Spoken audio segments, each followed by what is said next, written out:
Ọmọ Yorùbá, it is with a heavy heart that I'm making this podcast. Honestly, inú mi bàjẹ́, inú mi dẹ̀ ṣèṣì bàjẹ́ gan. Láti òru yẹn gan ni mi ò tí sùn till now. Mi ò bá ti jáde sọ̀rọ̀ látàárọ̀ ṣùgbọ́n I'm so pissed. Like, I'm so deeply pissed. I don't even know how to comport myself to make a podcast. Gbogbo ẹ̀kọ́ tí ń bí mi nínú ni.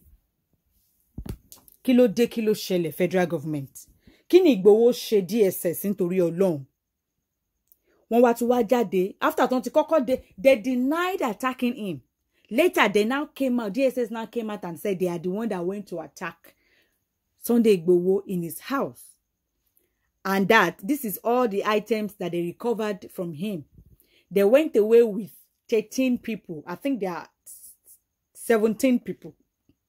Nígbà tí wọ́n dé Èkìtì, wọ́n drop ìyàwó olóyè Sunday Igboho àtàwọn ọmọ ọ̀dọ̀ wọn kan, àwọn mẹ́rin. Wọ́n bá fún wọn ní 20,000 naira kan fi wọ mọ́tò padà.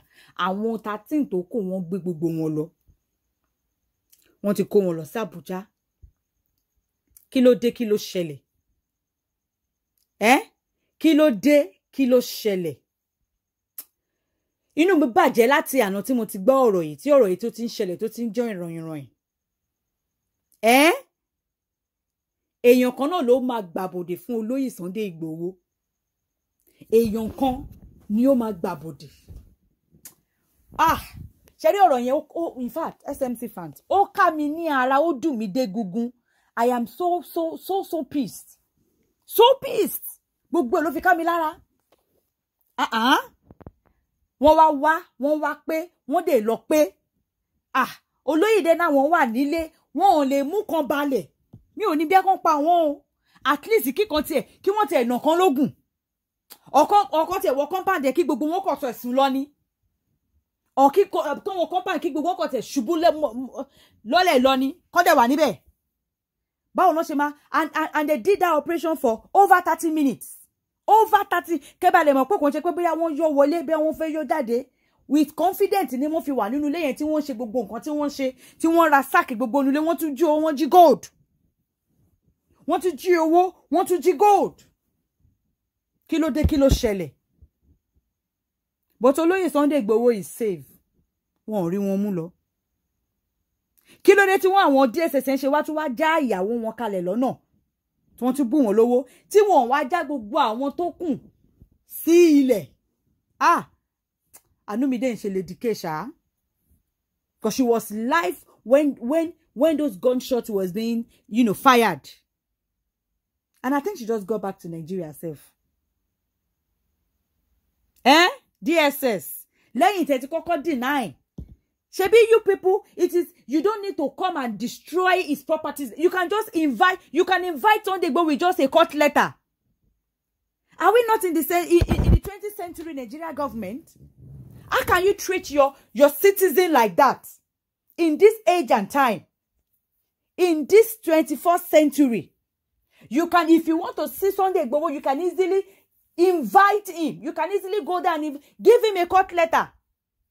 Or travel ban him or something. Is that the way to ransack somebody's house? Even if now they are now shifting it and egbo news won't be jáde. And the possibility that Igboho could declare some of his personal family and identity card missing in order to see their replacement.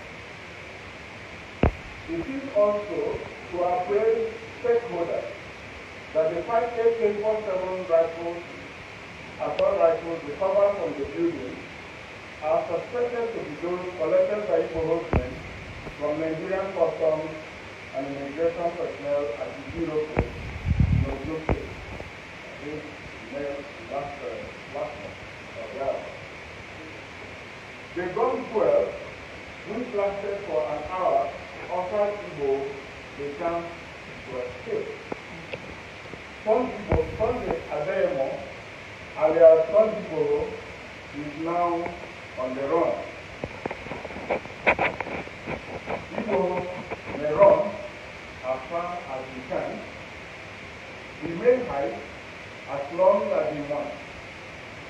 might have assessed the future operations that his friend carried him, but this would be the end of his shenanigans. Soon, he will not have a hiding place. His friends will sure fail him, and the law will catch up with him. The law will be slow, but indeed it will be steady. Consequently, Adeyemo or Igbo is advised to turn himself into the nearest security agent.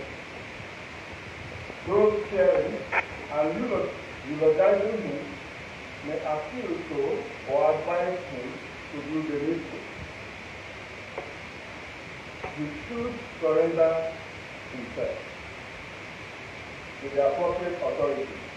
He, or anyone for that matter, can never be above the law. Meanwhile, those arrested will be charged accordingly. As many of his friends, the fear of the Thank you very much, and have a very good morning.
kó má lè sí CC camera, àwọn infrared, camera bẹ́ẹ̀ yẹn.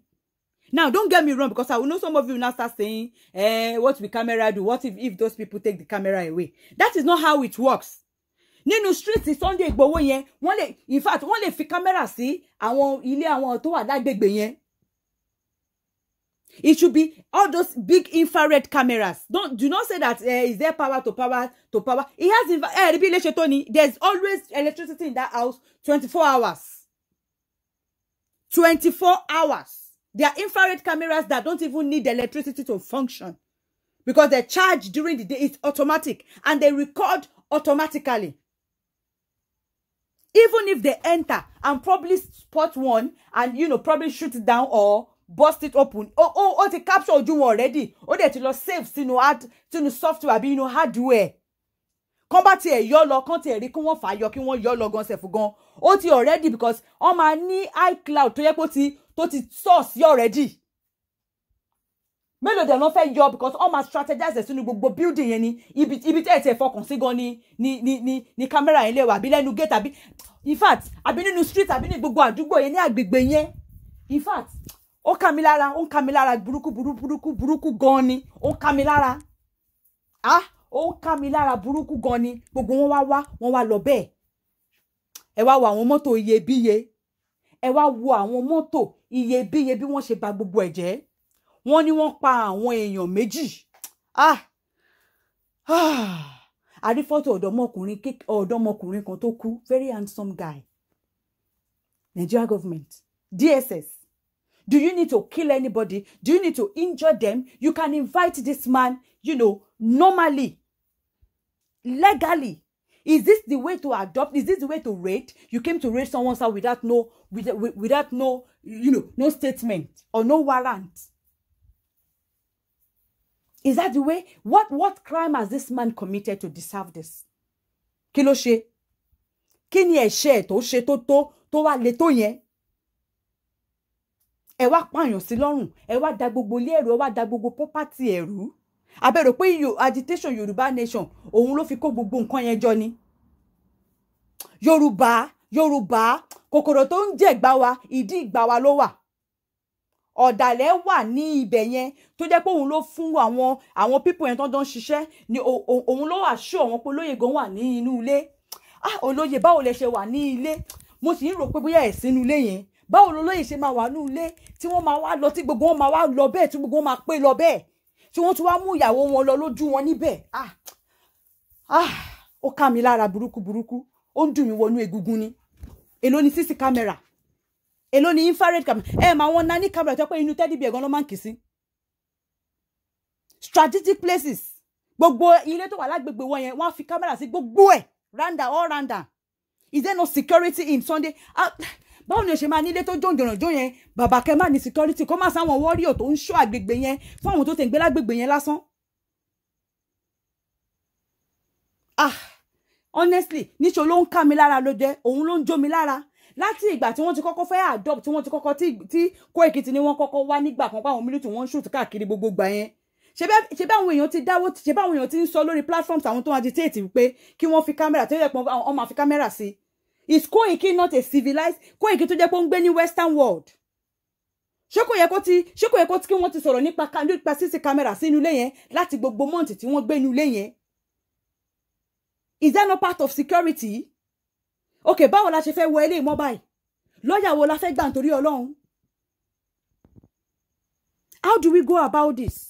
Look at what they are nailing this man to. Ẹ wo ẹ̀sùn tí wọ́n fi kàn wọ́n ní ọrùn. Gbogbo wa la mọ̀ pé irọ́ ni gbogbo nǹkan tí wọ́n gbé kalẹ̀. Ṣùgbọ́n báwo la ṣe fẹ́ ṣe? Is it because we joined together with the Igbo is the reason why they decided because báwo ló ń ṣe ti Kanu tí wọ́n wá ti wá fàbọ̀ lórí ti Igboho nísìn kí lọmọkùnrin yìí ṣe fún yín torí Ọlọ́run? Kí ló ṣẹlẹ̀? Bàbá ó dàbẹ́ ni pé ọ̀rọ̀ Yorùbá nation yìí májàmọ̀sá ni o. We need to re-strategize. Honestly, I don't even know what to say. I'm so short of words because tí má ní kí n bá bí mo ṣe ń sọ̀rọ̀ kí n má ní kí n continue mo máa fi tìkanra máa sọ̀rọ̀ ni because ọ̀rọ̀ yẹn ń jó mi lára jẹ́ ó ń ká mi lára gidigidi gan ni. Wọ́n wá lẹ́lẹ́kìíní wọ́n lọ gbé wọ́n ṣe ẹlẹ́kejì ẹlẹ́kẹta ẹlẹ́kẹrin wọ́n lọ gbé. Gbogbo àwọn ọba gbogbo àwọn ìjòyè gbogbo àwọn èèyàn ńláńláńláńláńlá gbogbo àwọn governor south west pátápátá ká má rí anybody tó tiẹ̀ ti sọ anything about it. Ká má rí anybody tó tiẹ̀ ti update lórí ìṣẹ̀lẹ̀ tó ṣẹlẹ̀ sí ilé olóyè Sunday Igboho. Tábà tiẹ̀ sọ ti pé okay Sunday Igboho àwọn ọmọ tí wọ́n kó ní inú ilé wọn ńkọ́? Àwọn tó ń gbé inú ilé wọn ńkọ́ tàwọn ọmọ tí wọ́n kó mọ́ wọn ńkọ́? Ká má rí anybody tó sọ̀rọ̀.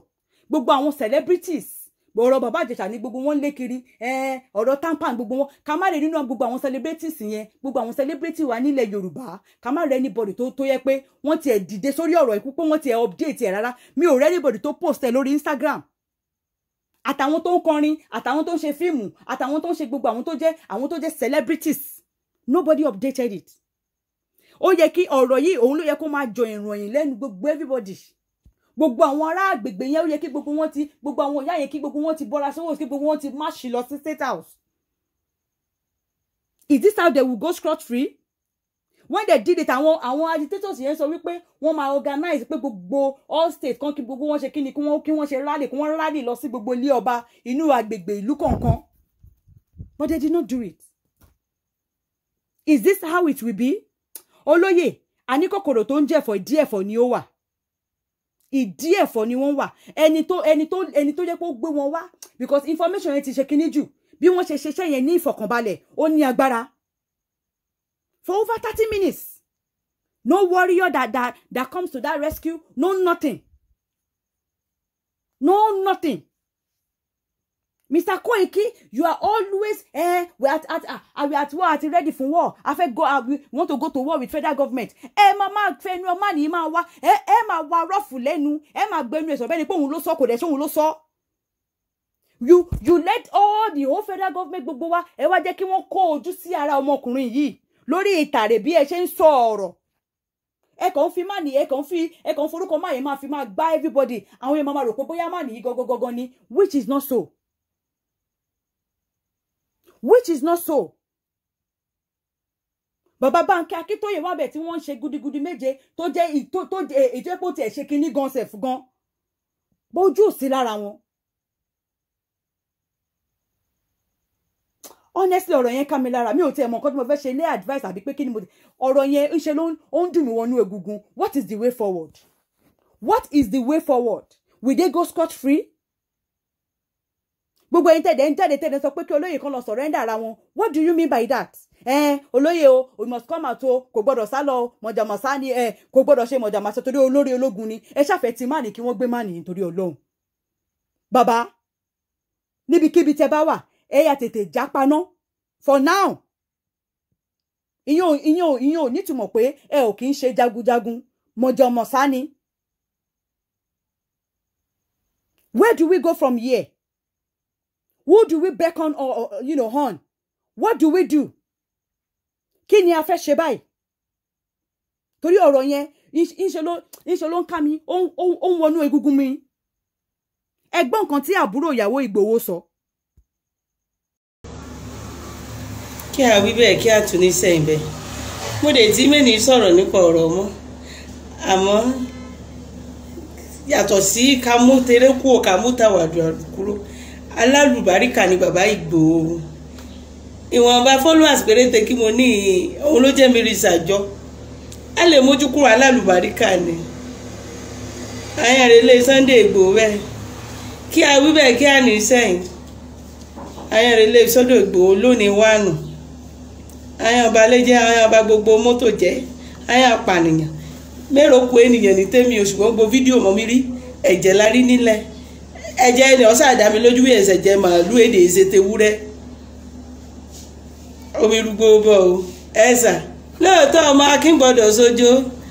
Àmọ́ ọmọ Akin kọ́ bá mọ̀jà kí ẹ bá mọ̀ sá irú ni ẹ bógun lọ ní o. Ìmáre Germany. Ìyín ní ìfura o. Ológun ni bàbá Buhari. Ẹ lọ̀rọ̀ púpọ̀ ṣé ẹ mọ̀ ìrántí níbi oṣù ó kọjá. Wọ́n á ṣọ́ọ̀kì everybody.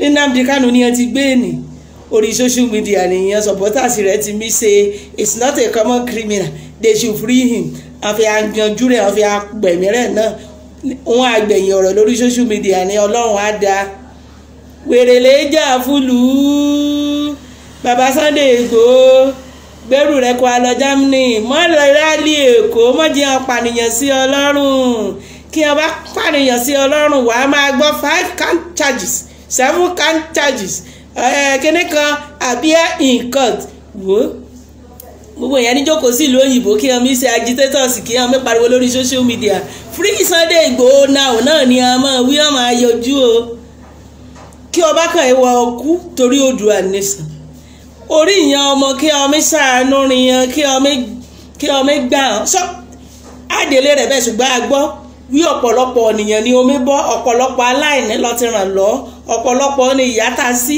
ni wọ́n ti gbà á lẹ̀ ro ti hàn o á fún ọ láyè láti kúkú yà á fún ọ láṣẹ láti kúkú yà ọ̀ọ́ni ó di ráìtì láti gbẹ̀mí ara rẹ torí yẹn ni ọmọ ràn lọ́ wọ́n jẹ́ ọ̀pànìyàn sí Ọlọ́run ọ̀dájú ní gọ́fìmẹ̀ntì Nàìjíríà ìsinmi ti ṣe activist o wo àásọdọ̀rọ̀ mọ́ ọ lọ níbi ọba yanjú gbogbo rẹ̀ yẹn rí gbogbo ń ṣẹlẹ̀ bẹ́ẹ̀ wọ́n fi àgbẹ̀yìn ọ̀rọ̀ ní ọ̀nà sójà náà yóò ṣe bàbá Sunday Ìgbòho mọ̀rẹ̀kọ́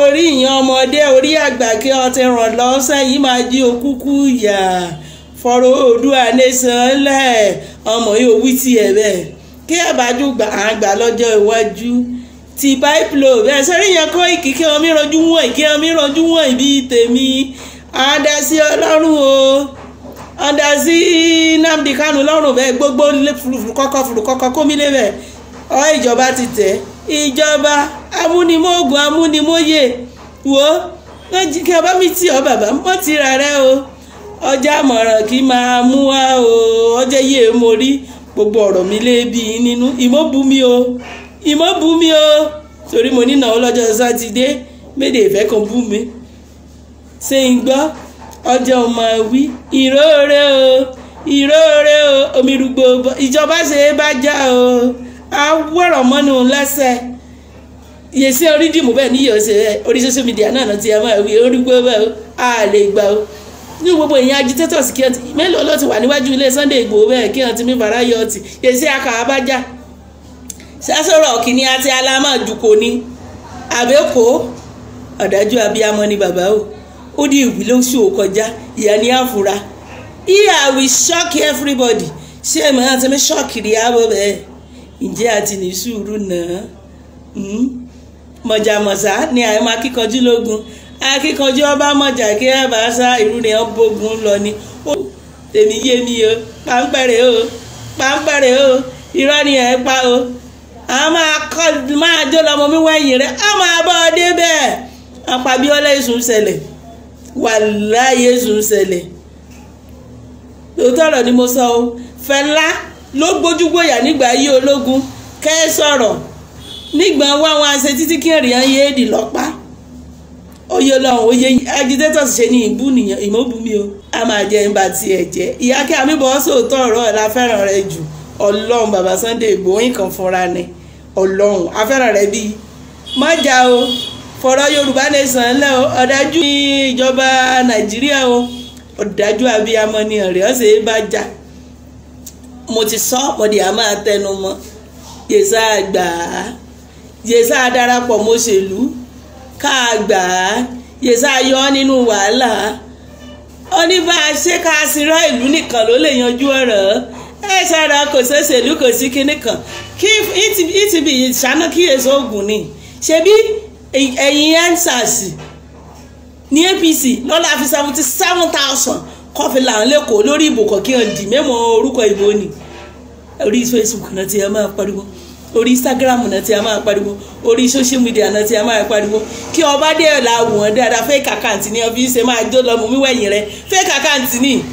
ìyẹn ní sọ pé fake account náà fi ṣe pé ìyẹn ní sọ wípé ride on bàbá fake account ní bàbá mọ̀jìyàn tí ó pa Yorùbá sùn á sùn ìjọba Nàìjíríà á sùn oníbà gbà á nìkan ká darapọ̀ mọ́ṣèlú ká gbà á olóòótọ́ kó nífẹ̀ẹ́ ará ìlú lọ́kàn ibi solúsàn mọ̀ wàrẹ́ ni àdúrà gan ràn wà ńlẹ̀ mọ́ èpè ràn ìjà ràn á ní gbà ràn bí a ṣe máa wí lórí social media rẹ̀ ìwé ìjẹ́ mi dákẹ́ torí kí mo bá sọ̀rọ̀ jù bẹ́ẹ̀ kí wọ́n bá lágbé mi kí wọ́n bá wí free mẹ́wàá lákànnà ogún ènìyàn láyè ṣe ìjẹ́ bẹ́ẹ̀ ẹsẹ̀ ní mo kò lómi lọ́yẹ̀ ọ̀nà kúrú náà àti bàtọ̀ nù jẹ́ kan torí lọ́ọ̀yà kọ́ fẹ́ pọ́pùlà ká alábẹ́ẹ̀lì ọ̀nà ǹjẹ́ mi dákẹ́ bàbá Ìgbòho ọlọ́run àkó èyí yọ ìtẹ̀lámọ̀ràn mi o gẹ́gẹ́ bí obìnrin ẹskísà ìmọ̀ye obìnrin ni mí ìmọ̀ye ọmọdé ni mí o mo fẹ́ràn rìn bàjẹ́ ọlọ́run olùsí ní ẹ̀rẹ̀sẹ̀ ní ẹ̀yìn tí ní pa ire o ọlọ́run àfófò rẹ̀ mí ọlọ́run àdákò lọ́rin padà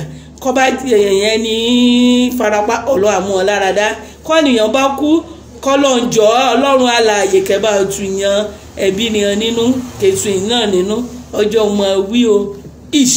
àfa òní láwàní it is láwàní pupa tí ẹ mẹ́nu lé lọ́jọ́ kìíní àná ìsìn ló yẹ kẹ́ ẹ dé láwàní pupa yẹn o gbogbo all Yorùbá lawyers Odùduwà lawyers it is time to get up and fight this thing. Àwọn tí wọ́n kó lọ yẹn ó yẹ kí àwọn lọ́yà gbogbo ẹ̀yin tẹ́ bá jẹ́ lọ́yà ẹ dìde bí wọ́n ṣe fẹ́ fi wọ́n sí ilẹ̀ àbí ṣé wọ́n ṣe máa kó wọn lọ bẹ́ẹ̀ yẹn nìyẹn ni. How do we go from this? What is the way forward?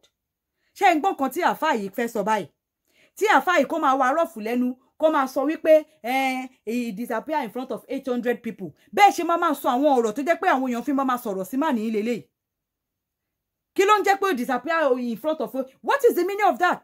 Ẹ wọ́n jẹ́ káwọn èèyàn máa sọ̀rọ̀ sí Ìgbòho lára ṣèbó sọ pé òun lóògùn ní ẹni tó lóògùn tó disappear kí ló tó ṣoògùn disappear sí gbogbo àwọn tó wà nínú ilé gbogbo àwọn tó ń kó kiri what is the meaning of all that? Kí ló ń jẹ́ bẹ́ẹ̀ mọ̀kọ́ tó ń pè ní ìjọba ni ìjọba amúnimóògùn ọ̀rọ̀ ògùn ló wà lẹ́yìn ni kí lẹ́ mí pé ó disappear níwájú 800 people what is the meaning of that? bí ẹ ṣe máa hype man yìí nìyẹn lẹ kó ojú sí lọ́wọ́ àwọn èèyàn wá ń gbèdè sí ní máa sọ oríṣiríṣi nísìn ṣèbó lóhùn lóògùn ni ṣó yẹ kí wọ́n rí ilé ẹ̀gàn wọ̀ ni ṣó yẹ kí wọ́n tẹ̀rí ìyàwó ṣèbí ṣó yẹ kí wọ́n ti gbé ìyàwó ẹ̀ ni wọ́n ṣe gbé gbogbo àwọn ọmọ tó ń gbé bẹ̀ ṣèbó sọ pé òun lóògùn ni ṣèbó yẹ kó pọ̀fọ̀ fún wọn kí gbogbo wọn lọ ni irú àwọn nǹkan tó ń kọ̀sẹ̀ lélẹ́yìí o irú àwọn warọ́ọ̀fù wọn máa warọ́ọ̀fù àwọn tó wá di tẹ́wọ́ ṣe máa warọ́ọ̀fù lẹ́nu lélẹ́yìí bẹ́ẹ̀ ṣe máa pè we are ready for war with the government àwa tá à ní nǹkan ogun ṣáà ní nǹkan ogun ni ṣáà lógun àrìnyà ni ṣáwa tá a invest sí inú security ẹni tá ti ẹ̀ pè lólórí gan security gan ò tó fún olóyè Sunday Igboho gan àti invest sínú spirituality power for protection and for security. Ṣáwa ní nǹkan tó fi ń jogun ni? Ṣé bọ́ọ̀bù làmà náà ní ni àbíbọn la ní? Èwo la nínú gbogbo ẹ̀? Èwo la ní ń bẹ̀? Bẹ́ẹ̀ ṣe mo máa fẹ́ ní máa wá rọ́ọ̀fù nìyẹn. Sunday Igboho has declared war. Wíbú ló ti declare war. Only him can single-handedly fight everybody. He has juju. Who said all that? You people should stop saying all these things. Kàn fún rimani máa gba everybody ni. Ẹ̀yin náà lè jẹ́ káwọn ìjọba fojú sí lára. Ẹgbọ́n kan tí má nìyẹn sọ náà. Nǹkan ń ṣẹlẹ̀ o. Mẹ́wàá ti ń ṣẹlẹ̀ o. Wọ́n ti wọlé olóyè akọni Oòduà Sunday Igboho. Wọ́n ti wọlé olóyè akọni Oòduà Sunday Igboho. Ṣùgbọ́n àwọn sójà tá à ń sọ yìí ọlọ́pàá dìgbòlùjà. Àwọn Nigerian soldiers yìí wọ́n tó 100 tí wọ́n wá tìbọntìbọn. Sunday Igboho bọ́ síwájú wọn. Akọni Oòduà wọ́n fojú kàn wọ́n sì rí gbámú. Igboho òòṣà ó lọ o níwájú àwọn ọlọ́pàá dìgbòlùjà. Àwọn soldiers bíi 7 pẹ̀lú ìbọn ọwọ́ wọn. Wọ́n á sì rí akọni Oòduà Sunday Igboho gbámú. Akọni Oòduà Sunday Igboho níwájú àwọn Nigerian soldiers tí wọ́n lọ ká mọ́lé lóru òní. Gbogbo ẹ̀yin tẹ́ ń gbàbọ̀dè tẹ́ gbowó tẹ́ ń sọ ìrìn àjò olóyè akọni Oòduà Sunday Igboho síta. Tẹ́ ti gbowó lọ́wọ́ àwọn ìjọba lọ́wọ́ àwọn aṣáájú kan ní Nàìjíríà. Tẹ́ wá ń sọ movement ìrìn àjò olóyè akọni Oòduà Sunday Igboho tẹ́ ń sọ káàkiri ayé. Ọlọ́run ó mẹ́yìn náà tọmọtọmọ o. Ọlọ́run ó mú yín tọmọtọmọ o. Aburú ó jẹ́ ti yín tọmọtọmọ. Akọni Oòduà Sunday Igboho ó lọ níwájú àwọn sójà bíi 7 wọ́n wá olóyè akọni Oòduà Sunday Igboho tì wọ́n ò rí o. Ẹni tó bá lá máa mọ́ ní ọ̀la là á mú oníyẹ̀yẹ́. Ẹ̀yin oníyẹ̀yẹ́ nǹkan bẹ nílẹ̀ Yorùbá ṣùgbọ́n àwa Yorùbá à ń dalẹ̀ ara wa. Gbogbo ẹ̀yin ọ̀dàlẹ̀ tẹ́ ń tẹ̀lé Sunday Igboho lẹ́yìn. Gbogbo ẹ̀yin ọ̀dàlẹ̀ tí ẹ̀ ń tú àṣírí olóyè akọni Oòduà Sunday Igboho. Gbogbo ẹ̀yin ọ̀dàlẹ̀ tẹ́ ń sọ ìrìn àjò olóyè akọni Oòduà Sunday Igboho. Ẹ̀yin tẹ́ ń sọ movement ẹ̀ fún gbogbo ọ̀tá nítorí pé ẹ gbowó.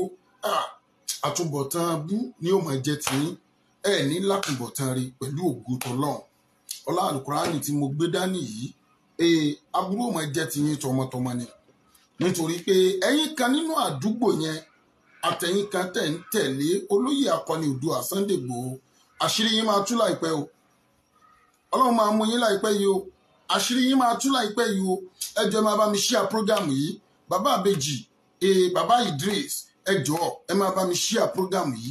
Ẹ bá mi love ẹ bá mi like ẹ bá mi share kó káàkiri ayé. Wọ́n wọlé olóyè akọni Oòduà Sunday Igboho. Àwọn ọlọ́pàá dìgbòlùjà àwọn Nigerian soldiers bíi 7 wọ́n yin ìbọn tired. Akọni Oòduà Sunday Igboho sì jáde sí wọn. Èmi rèé o. Wọ́n sì tún mọ bó ṣe pòórá níwájú wọn. Ẹni tọ́lọ́run gbé dìde tẹni kó o ṣubú bí yóò ṣe wá ṣubú yóò sàn ojú Ọlọ́run. Ṣé báwọn lálẹ́nu wa àwa sì tún lára wa. Àwọn aláàfẹ́ yín mọ́ ní Nàìjíríà. Aláàfẹ́ gbogbo ẹ̀yin olórí rádaràda rédèrèdè yìí, ẹ̀yin olórí ibú, ẹ̀yin olórí òfò yìí. Aláàfẹ́ yín mọ̀. Àwọn alálẹ́nu wa tá a fi ń pariwo. Àwọn alálẹ́nu wa tá a fi ń kọ méje aláàjẹ àfẹ́ yín mọ́. Ṣé dandan ni? Ṣé dandan ni aláàjẹ Nàìjíríà mọ́? Yorùbá nation la fẹ́ máa jẹ́. Oòduà nation la fẹ́ máa jẹ́. Kì í ṣe dandan ká papọ̀ tàbí ká bá yín ṣe. Àwa la lẹ́nu wa. Gbogbo ẹ̀yin tẹ́ ń love ẹ̀ tẹ́ ń like ẹ̀ tẹ́ ń bá mi share rẹ̀. Ẹ ní wọ́wọ́ tí o. Ìdààmú ayé ò dẹ̀ ní tọ́sẹ̀ yín náà. Ikú òjijì ò ní tọ́sẹ̀ yín tọmọtọmọ. I'm very grateful bẹ́ẹ̀ ṣe ń bá mi love program yìí. tẹ́ ń bá mi like ẹ jọ̀ọ́ ẹ máa bá mi share rẹ̀ ẹ máa bá mi share rẹ̀.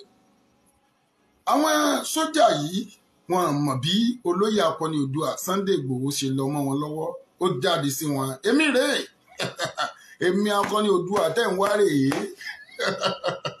àmọ́ o bí gbogbo yín ṣe pọ̀ tó mi níta ẹ̀jẹ̀ kankan sílẹ̀ nítorí pé ihun tẹ́ ẹ fẹ́ fi róòpù mi lẹ̀ ń wá àmọ́ ẹ̀jẹ̀ nìkankan mi ò ní ta sílẹ̀ àmọ́ ẹni tó bá la máa mú ní ọ̀la la máa mú èmi akọni Oòduà mo kúrò láàrin yín náà ó sì lọ wọn sì rí mọ́ ẹ̀yin ó yẹ̀yẹ́ ẹ̀yin ó ń kàtàkàtà yìí èyí tó kàn lọ́rọ̀ yín ṣé tó kàn lọ́rọ̀ yín nù tí ẹ̀ mọ̀ tó kàn lọ́rọ̀ yín ẹ̀ mọ̀ tó kàn lọ́rọ̀ yín rárá àti rárá ṣé tó kàn nìyẹn gbogbo àwọn tó ń fẹ̀hónú hàn tí ń sọ̀rọ̀ jáde yí pé báyìí la fẹ́ àfẹ́ báyìí ẹnu ẹni lèyàn fi kan méje dandan kọ́ ni kẹ́ ẹ sọ pé ká jẹ oúnjẹ yìí ká sì sọ pé a fẹ́ jẹ dandan kọ́ ni kẹ́ ẹ mú wa ní tipátipá pé ká bá yín jẹ tó bá wù wá jẹ lábá yín jẹ tí ò bá ti wù wá jẹ àní bá yín jẹ ẹ jọ̀ọ́ ẹ bá mi love program yìí ẹ bá mi share program yìí láti òru bí nǹkan bí aago 2:30 ni wọ́n ti pe àwọn sójà kan lágbègbè tí olóyè akọni Oòduà Sunday Igboho ń gbé ní àwọn ọ̀dàlẹ̀ tí wọ́n ti gba owó ni wọ́n ti ń sọ wọléwọ̀de olóyè akọni Oòduà Sunday Igboho fúnjọba wọ́n ti gba owó tá à ń sọ yìí lọ́wọ́ àwọn ìjọba ọlọ́run ọba sì sọ pé la anatulayi alarishwa gbogbo ẹni tí bá ń gbowó ẹ̀yìn tí ń gbowó bọ̀gbẹ́ ègún èpè tèmi ọlọ́run ṣépè fún gbogbo àwọn ẹni tí bá ń ṣe bẹ́ẹ̀ ẹ wá ń gbowó ẹ fi ń dalẹ̀ olóyè akọni Oòduà Sunday Igboho ládùúgbò tí akọni Oòduà Sunday Igboho ń gbé lágbègbè tákọni Oòduà Sunday Igboho ń gbé ẹ sì ń gbàbọ̀dè ẹ sì ń sọ wọléwọ̀de olóyè akọni Oòduà Sunday Igboho wọ́n sọ títí nígbà tó di aago 2:30 lóru àwọn sójà tá à ń sọ yìí tí wọ́n lé ní 7 tàbí 8 wọ́n sì wọlé kù wọ́n wọlé káà wọ́n sì bẹ̀rẹ̀ sí ní yin ìbọn ẹ̀rù bà àwọn náà olóyè akọni Oòduà Sunday Igboho ní ẹ jẹ́ ń ṣílẹ̀kùn lé mi fún yín ẹ má jẹ́rù ó bà yín ẹ wọlé àbí ẹ jẹ́ ń jáde síta olóyè akọni Oòduà Sunday Igboho sì ṣílẹ̀kùn ó jáde sí wọn kàkà kí wọ́n gbá olóyè Sunday Igboho mú afẹ́fẹ́ lásán ni wọ́n rí mú wọ́n àti ẹ̀tún wá òfo lásán òfo ọjọ́ kejì ọjà nìkan ni wọ́n rí gbá mú olóyè akọni Oòduà Sunday Igboho ni mo kí yín gbogbo yín ẹ káalẹ́ o a kú òru o mo kí yín ẹ káàbọ̀ èmi olóyè akọni Oòduà Sunday Igboho tẹ̀ ń wá nìyí kí ló dé tẹ̀ ń yìnbọn kí ló dé ìbọn tẹ̀ ń yìn yìí ègé ni òfútù fẹ́ẹ̀ tẹ̀ ni akọni Oòduà Sunday Igboho sì sọ pé ọ̀dà èmi náà kí yín náà mò ń bọ̀ wá ó sì lọ ó sì pòórá wọn à sì rí ẹnu kọ́ o ẹ jọ̀ọ́ máa bá mi share program yìí Alhaji Abu Amira olóyè àràbò ẹ jọ̀ọ́ máa bá mi share program yìí ẹ bá mi love ẹ bá mi like ẹ Yorùbá agbára ń bẹ tọ́lọ́run fún wa Ọlọ́run jogún nǹkan fún wa ṣùgbọ́n bí tá a kù sí ni pé a máa ń dalẹ̀ ara wa Yorùbá tún Yorùbá tá a bá ti ń dalẹ̀ ara wa gbogbo ẹni tí bá ń dalẹ̀ ilẹ̀ ó mọ̀ alálẹ̀ yìí ó mọ̀ ẹni tọ́lọ́run gbé dìde tẹ́dà bá sọ pé òun fẹ́ fà wálẹ̀ wàláhì irọ́ ni gbogbo ẹni tó fẹ́ paná ògo olóyè akọni Oòduà Sunday Igboho Ọlọ́run ó mọ ẹ̀yin náà tọmọtọmọ wàláhì summa billahi Ọlọ́run ó mú yín tọmọtọmọ olóyè akọni Oòduà Sunday Igboho àwọn sójà 107 ni wọ́n ti wà nílé rẹ̀ lọ́wọ́lọ́wọ́ báyìí láti òru ni wọ́n sì ti ń yìnbọn wọ́n rí olóyè wọ́n wọlé wọ́n wo gbogbo everywhere akọni Oòduà yọjú sí wọn wọ́n sì tún padà rí mọ́ àwọn jọ ń bẹ nínú àyàfu báyìí pé kí ni tó lè gbẹ̀yìn ayé àwọn táwọn wá síbí kí ni tó lè ṣẹlẹ̀ sí wọn sí àwọn akọni Oòduà Sunday Igboho jáde ó ní ẹ̀yin tẹ́ ẹ wá yìí ẹ mọ̀ wípé èmi ni Adéyẹmọ Sunday Igboho tẹ̀ ń wá èmi náà rè ẹ yìnbọn yìí yóò sùn yìí kò sẹ́nì kankan tó lè yìnbọn àmọ́ akọni Oòduà ní mo dágbére mò ń bọ̀ wá ó sì kúrò láàrin wọn, wọn à sì rí mọ́. Yorùbá nǹkan bẹ nǹkan bẹ agbára ń bẹ lọ́wọ́ wa ṣùgbọ́n àmọ́ bá ṣe lò ó. Àìnífẹ̀ẹ́ ara wa ní ò jẹ́ kí Yorùbá ó gòkè. Kò sẹ́ni tọ́lọ̀ ń fún láṣẹ tó tó Yorùbá. Yorùbá Yorùbá oore ń bẹ tọ́lọ̀ ń fún wa. Ẹ bá mi love ẹ bá mi share program yìí. Ẹ jẹ́ kí program yìí kárí káàkiri gbogbo ọmọ Yorùbá jákèjádò gbogbo àgbáyé kí wọ́n máa wo program yìí. Máa bá mi love ẹ, máa bá mi like ẹ, iná ò ní tán wọ̀ rẹ, aburú ò ní ṣí ọ tọmọtọmọ.